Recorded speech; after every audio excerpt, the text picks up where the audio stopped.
안녕하세요 신사숙녀 여러분. 다시 오신 것을 환영합니다. 정확하고 유용한 정보를 얻으시기 바랍니다. 오늘의 뉴스로 돌아갑니다.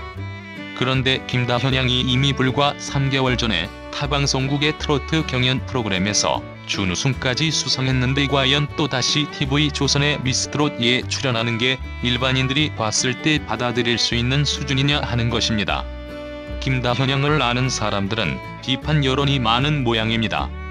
유튜브나 여러 인터넷의 댓글에도 김다현 양을 비판하는 댓글들이 종종 보이기도 합니다.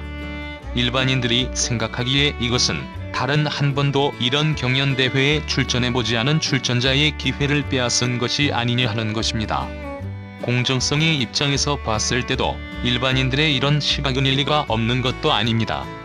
그런데 또 일부 유튜버들을 통해서 김다현 양의 출연 이유로서 반전이 되는 카더라 통신도 나오고 있어서 미스트롯의 제작진이 오디션 방식에 대한 논란도 일어나고 있습니다. 아이돌 학교에서 본선 41명 중 37명은 예선 참가도 없이 이미 본선 진출이 확정된 애청자들이 얻고 예선 오디션에 참가했던 3,000명을 들러리로 내세워서 문제가 된 적이 있습니다. 이번 미스트롯이도 어느 면에서 이런 비슷한 사례가 완전히 없으리라고 단언할 수도 없는 상황입니다. 실력과 시청률을 동시에 인정받아야 하는 경연 프로그램은 출연자 섭외 문제가 쉽지만은 않은 문제이기 때문이죠. 미스트롯2는 10월부터 시작된 5차부터 6차까지 한 달 동안 지원자 모집을 받았는데 5차 모집에 이미 탑 100인이 확정이 되었다라는 카더라가 불거졌고 6차 모집 이후에는 거의 기정사실처럼 예대한 내용이 퍼져나갔다고 합니다.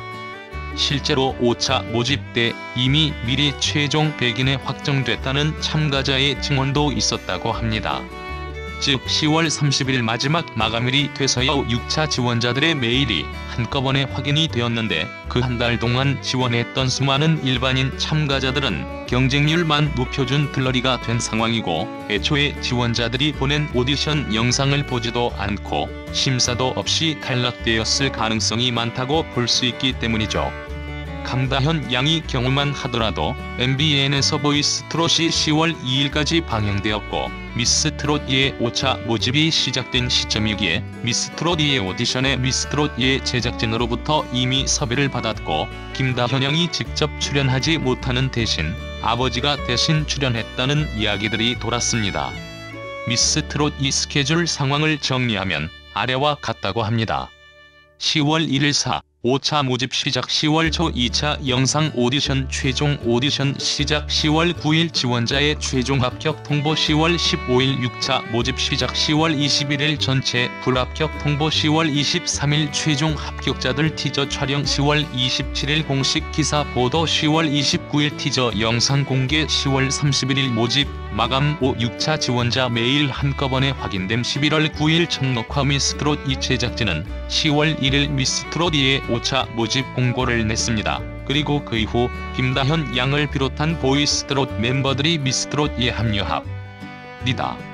재밌는 사실은 김다현 양은 10월 1일부터 2일까지 이어진 보이스트롯 추석 특집에 출연을 하고 있었다는 겁니다. 그러니까 시기상으로 미스트롯2의 5차 모집 공고는 김다현 양을 비롯한 보이스트롯 출연자들을 섭외하기 위한 포석이 아니냐, 결국은 다 사전 협의가 아니냐라는 의혹이인데요.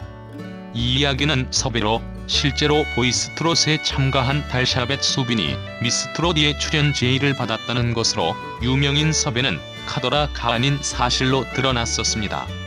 결국 대국민 지원자를 모집한 미스트롯2는 다수의 방송 경력이 있는 참가자와 유명인들 위주로 선정되었을 수도 있다는 것입니다. 즉 앞에서도 이야기했지만 전에 다른 경연 프로에 출연했던 수상자나 참가자들이 미스트롯에 참여한 것은 미스트롯의 제작진의 섭외가 있었을 수밖에 없기 때문에 김다현 양의 미스트롯 출연도 시청자들로부터 대단히 비판받을 문제는 아니라는 것입니다. 그러나 이러한 섭외 과정을 미스트롯 이 제작진들이 분명히 밝혀야 될 이유는 없기 때문에 이러한 섭외 배경을 전혀 모르는 시청자들에게는 김다현 양이 마치 욕심이 과해서 그전에 준우승까지도 차지했으면서 3개월 만에 또다시 욕심 때문에 미스트롯2에 출연한다고 오해할 수도 있다는 것입니다. 특히나 김다현 양이 바로 이전에 타 방송사의 경연대회에서 준우승자이기 때문에 김다현 양의 경연을 보지 못했던 시청자에게도 홍보 효과로 기대가 훨씬 커지고 기준도 김다현 양에게 유독 엄격해질 수 있다는 것이죠. 아마 그래서 인터넷상에 시청자들의 비판이 김다현 양에게 향했을 수도 있었을 가능성이 있습니다. 바로 얼마 전 보이스트로 준우승으로 스타가 되었는데 다른 오디션까지 접수하려 한다는 비판 말이죠. 그렇게 준우승까지 하고 크게 주목받았는데 불과 3개월 정도 만에 다른 오디션에 나온 건도 부적절한 선택으로 비쳤을 가능성이 많습니다. 어쨌든 이런 시청자들의 비판은 김다현 양과 김다현 양의 아버지인 김봉건 씨에게는 억울할 수도 있습니다. 사실 따지고 보면 미스터트롯 탐육도 이미 미스터트롯에 경연 나오기 전에 어느 정도 이름이 다 알려진 사람들이 많거든요. 임영웅 씨도 아침마당에서 5연승을 이미 했었고요.